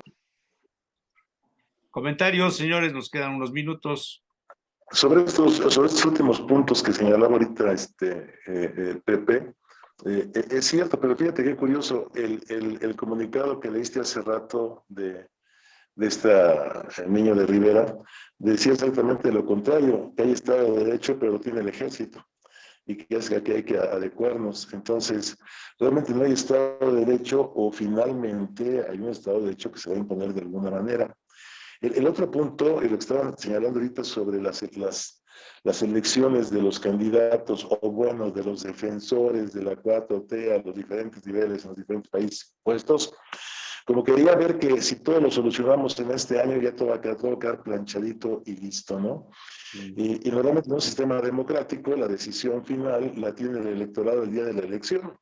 Sin embargo, parecería que ahorita, dependiendo cómo se arreglen los amarres, los ajustes y los acomodos, ya todo va a quedar listo para el año que entra, ¿no? Y ya pasó hace 6 años, ¿no? Todo estaba planteado para que no llegara ni Trump ni Morena, ni Trump en Estados Unidos ni Morena en México, y curiosamente fueron los que llegaron al final. Incluso las encuestas no lo veían a ninguno de los dos, ¿no? Y curiosamente se dio contrario, pero además estrepitosamente en los dos países. Entonces, si creemos en el sistema democrático, pues todavía tenemos que esperar la elección del año que entra. Sin embargo, parecería que no hay dedazo, pero todo el mundo está buscando el acomodo anterior al día de la elección, ¿no? Entonces, finalmente, quién decide y cómo se decide, ¿no? Si ya sale el candidato y sale el senador Armenta por Puebla, pues es que ya va a ser el gobernador y ya no hay que moverse, sino empezar a ver cómo negociamos con él y cómo nos adecuamos, ¿no? Y la cosa es, bueno, y no puede pasar algo el día de elección, no puede cambiar esto, no puede haber otro tipo de cosas. Parecería que no, parecería que todo va ahí. Y bueno, ese es un punto. Y el otro punto que paradójicamente se dio en esta semana, en que todo está hecho trizas y todo está deshecho, y parecía, como decía ahorita Jesús, digo José Manuel, que no hay un Estado de Derecho, cuando de repente el día último del mes pasado, precisamente en El Economista, aparece esta nota, ¿no? México ya es la 11ª economía a nivel mundial, según Raquel Buenrostro, que acabo de presentarlo precisamente en la presentación de Vitro, en la nueva planta en Mexicali, Baja California, ¿no?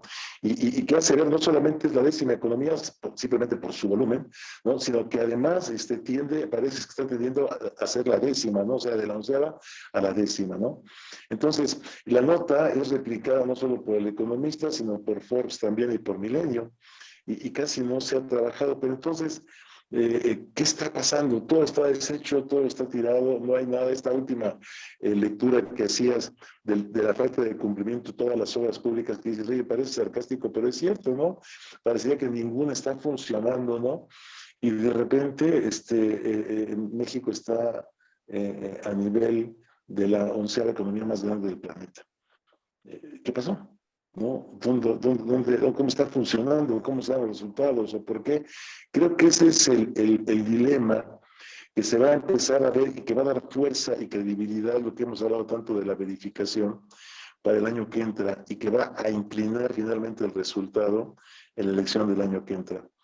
En ese sentido, lo que me preocupa a mí ahí es que no veo efectivamente liderazgos claros para ver quién continúa ese 11. O sea, en este momento creo que deberíamos estar trabajando los diferentes actores políticos en la creación de las alternativas y los escenarios hacia dónde va el país y hacia dónde lo vamos a conducir y hacia dónde proponemos que vaya, ¿no? No hay ninguno. O sea, la propuesta es continuar como estamos ahorita, con todo este desorden, esta situación y este problema, caminar hacia dónde y cómo vamos a caminar hacia allá. No parecía que nadie se preocupa, ¿no? Esta actitud, por ejemplo, que me sorprende pues yo no sé si es del gobernador actual, pero que no va a ser actual a partir del 2 de diciembre de Nuevo León. O sea, porque ya hay otro gobernador que está ocupando su lugar antes de que se vaya. ¿No? ¿Qué va a pasar con esto? ¿No? O sea, ¿de qué se trata? ¿De qué se trata este juego? O sea, la verdad es que lo que hemos platicado tanto, Jesús, Mauricio Olí no es tan complejo. O sea, en estos aspectos es muchísimo más claro, ¿no?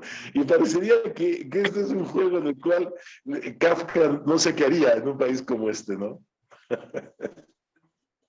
Ya bien.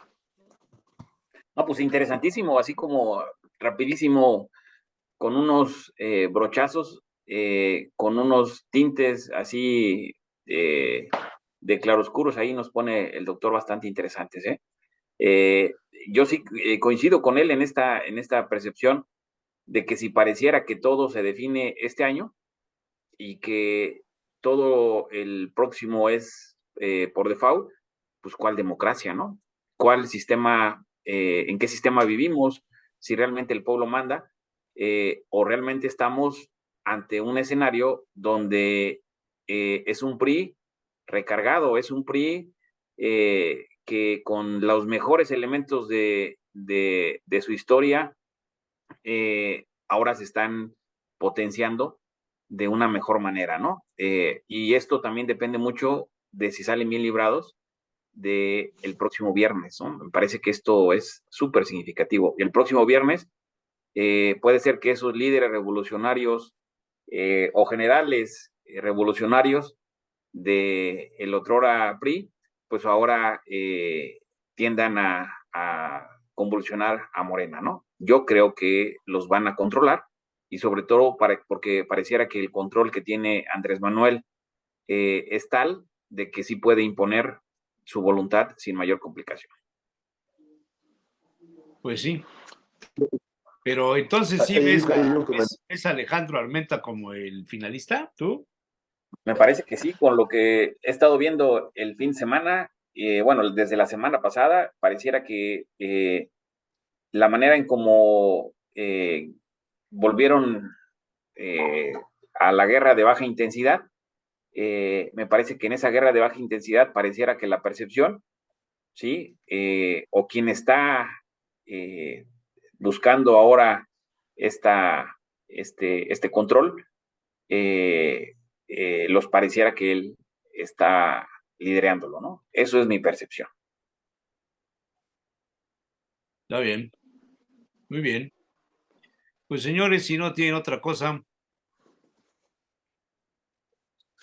No, muchísimas gracias. Pues qué gusto, Jesús Manuel. Muy interesante el comentario. Doctor Ignacio. Muy interesante. Bueno, pues doctor Luis Ignacio Arbezur, José Ojeda, muchísimas gracias.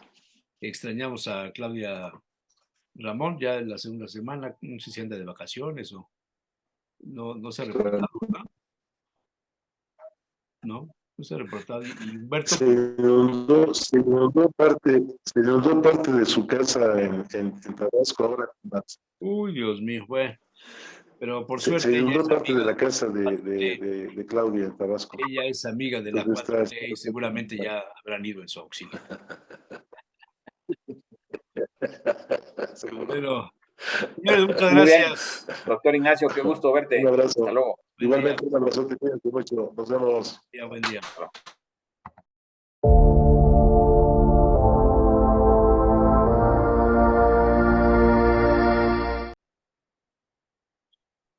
Como todos los lunes, saludo al padre José Merino y Benítez, que nos hace el favor de participar en el programa para sus comentarios de cada semana, para iniciar bien la semana. Padre Merino, buenos días.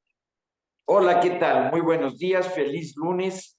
Que Dios derrame bendiciones sobre todos y ya pasadas las grandes fiestas, las fiestas de Todos Santos y la fiesta de los fieles difuntos. Fíjense que debemos retomar estos temas porque son los que nos van a dar orientación para poder reflexionar sobre el fin del año, sobre el fin del año en la liturgia, finales de noviembre, sobre el fin, a fin de cuentas, cuando nosotros partamos a la vida eterna. Esto, algunos dicen, no, qué temas así tenebrosos, qué temas tristes, qué temas, no, nada festivos. Todo lo contrario. El participar de la fe nos da razón de ser del entusiasmo en el camino porque sabemos perfectamente nuestro destino. Nos dice San Pablo, es necesario que sepamos la suerte de los difuntos para que nadie se ponga triste como aquellos que no tienen esperanza. O sea, ¿nosotros qué esperamos? Sabemos, esta vida se termina y se terminará más pronto, más tarde. Dios es el que dispone. Pero, ¿cuál va a ser nuestro ánimo? O sea, no se me está acabando la vida. Estoy acercándome a la vida eterna. O sea, debemos proceder con fe. Cuando estemos en la vida eterna y veamos lo magnífico, lo estupendo, lo eterno, lo infinito, diremos, híjoles, ¿cómo no llegué antes? Así, que nosotros sepamos perfectamente la suerte de los difuntos. Y la suerte de los difuntos es absoluta y eterna felicidad. O sea, es el sueño. O sea, todos queremos ser felices. Pues esa es la felicidad. Para nosotros que participamos de la fe, sabemos que así como Cristo murió, Cristo resucitó. Nuestra religiosidad no es de muerte, es de resurrección. Hace unos días no celebramos a los muertos, celebramos a los difuntos, algo muy diferente. O sea, nuestra fe nos lleva, lo que se muere es el cuerpo, y se incinera o se entierra, ese ya ahí no está la persona. Es el cuerpo que usó esta persona, que se trata con todo respeto porque fue el cuerpo de la persona, pero ya no está ahí. Por eso se dicen misas de cuerpo presente y de difunto ausente, porque el difunto está con Dios y ya como que no le interesa demasiado, aunque sí le sirven las oraciones. Pues bien, ahora que nosotros al saber entender perfectamente cuál es la suerte de los difuntos, y entonces vemos la comparación del amor, el amor humano que la verdad tiene tantos bemoles, porque todos fallamos en nuestro amor a Dios y en nuestro amor a los demás. Tenemos faltas, tenemos desorden, tenemos debilidades, tenemos muchas cosas que van haciendo que el amor como que no sea tan pleno.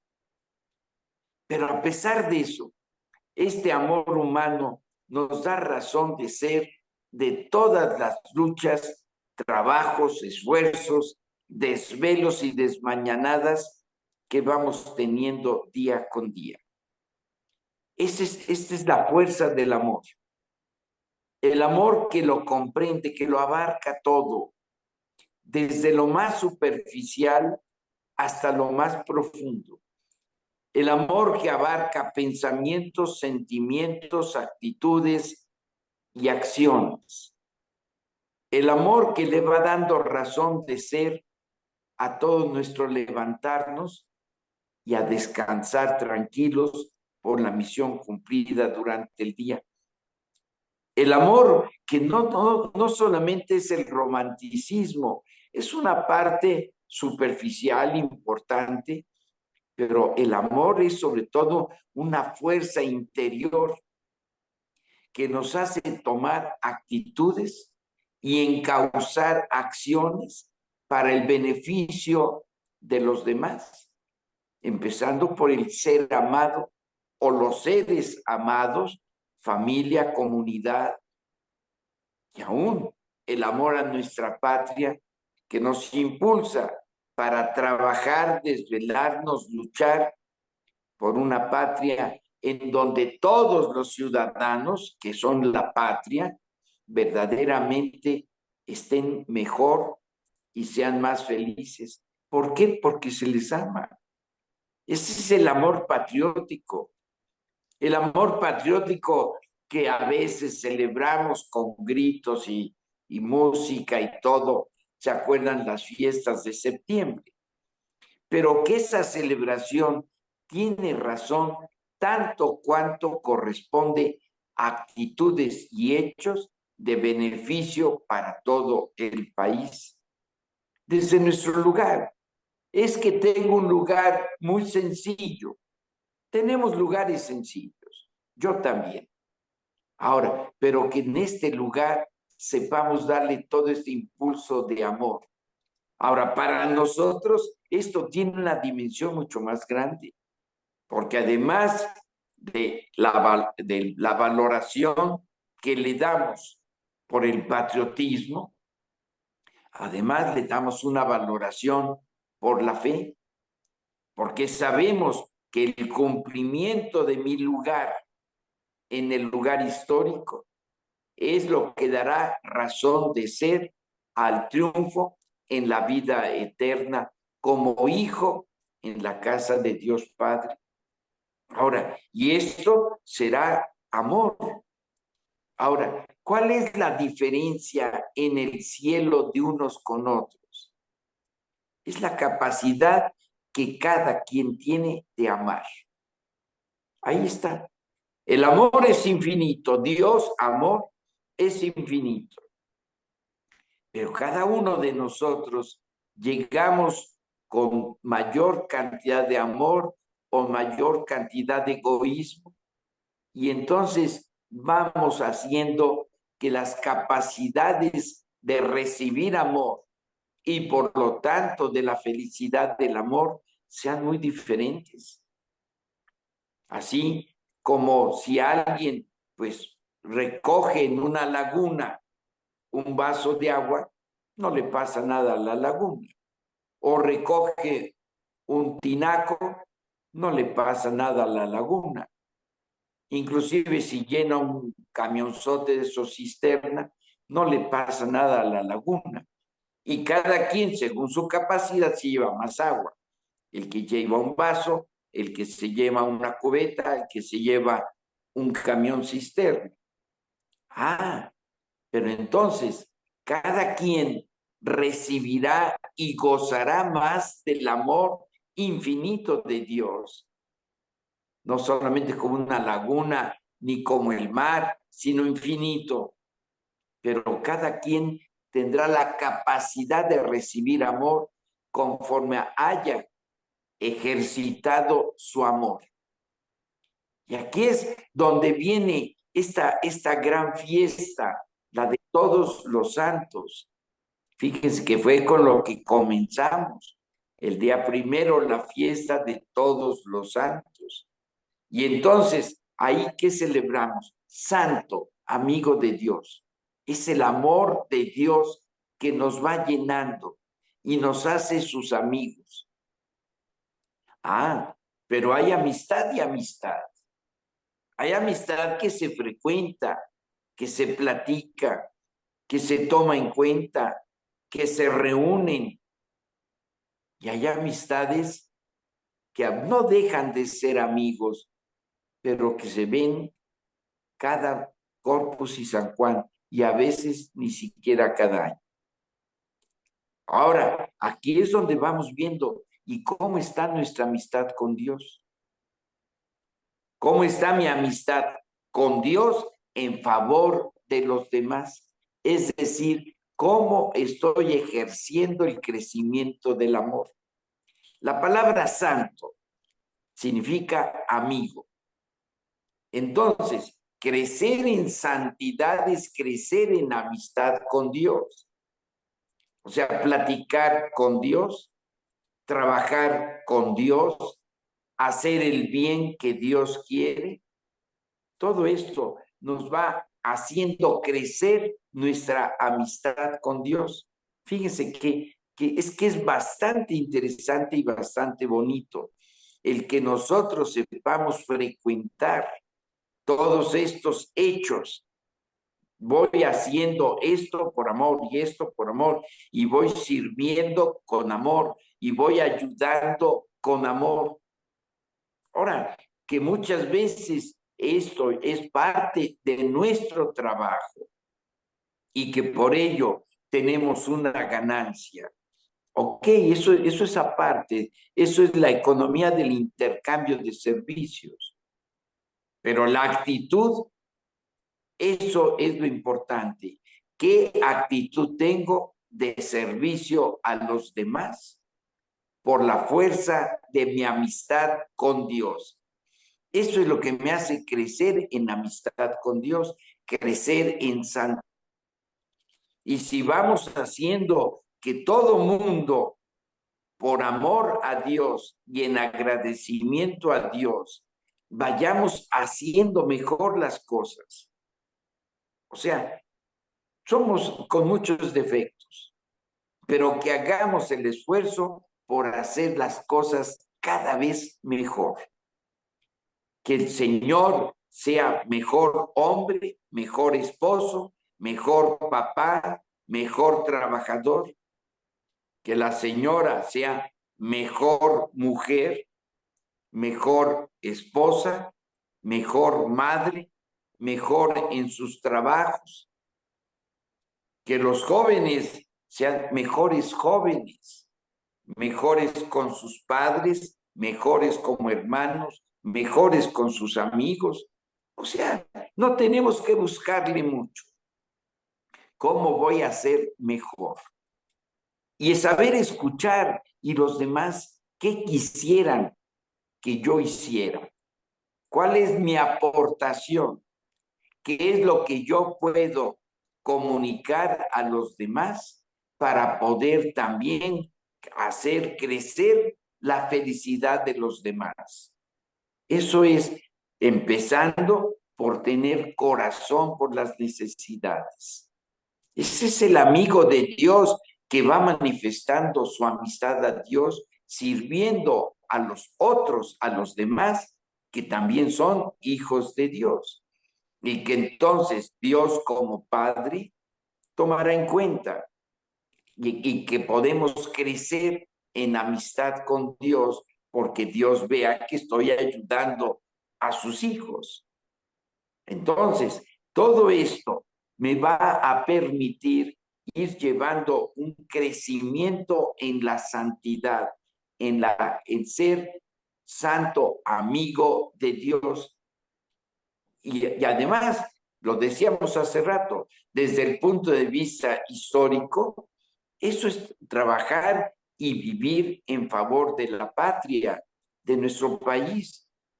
Sobre todo cuando tenemos un país como el nuestro ahora, pues con bastantes necesidades, donde causas externas, digamos, como es el huracán, nos ha hecho darnos cuenta que verdaderamente estamos muy deficientes en organización social en casos de emergencia. Y yo creo que aquí cada quien, los gobiernos, como coordinación de las actividades de toda la comunidad, Y nosotros como ciudadanos en la colaboración, en la participación fraternal. Entonces, aquí una cosa es resolver necesidades con urgencia y otra cosa es, pues, abusar de las circunstancias por cosas que no verdaderamente hacen falta, y sobre todo cuando no son propias, y me refiero a los casos de vandalismo. Sí, sí. Dijeran, entramos por alimentos, no lo justifico, pero lo puedo entender. Pero entramos por una pantallota de televisión, ¿sabes qué? Esa no te la vas a comer, ni tienes dónde conectarla, y a lo mejor ni tienes dónde ponerla. En fin, simplemente eso es vandalismo, vandalismo.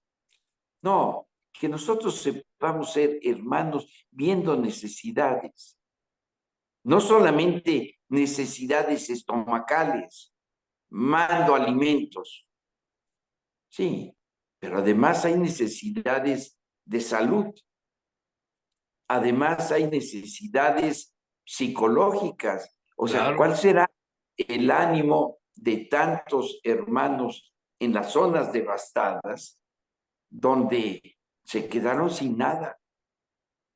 Y creo que aquí es donde se tiene que dar una atención muy fuerte, porque ¿qué hace más falta? ¿Un alimento para el estómago o un alimento para el corazón?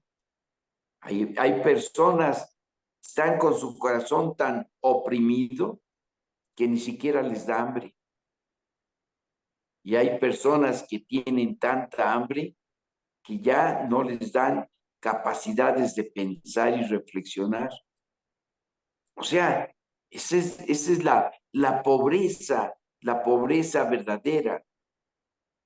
Y entonces ahí es donde tendremos no solamente que llevar lo necesario, y está ahí la posibilidad de tantos, que es la oración, el apoyo espiritual, el fortalecimiento de espíritu de unos a otros como hermanos, con Dios como Padre.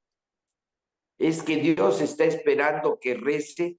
No, Dios quiere que unas tu fuerza espiritual, tu energía de espíritu, que vayas contagiando y así llegue, como se dice vulgarmente, la buena vibra a los hermanos, que sientan la presencia del espíritu, que sientan el ánimo, que sientan el coraje de levantarse, que sientan el coraje de dentro de las graves necesidades de tenderse la mano unos a otros y salir de esos problemas tan graves.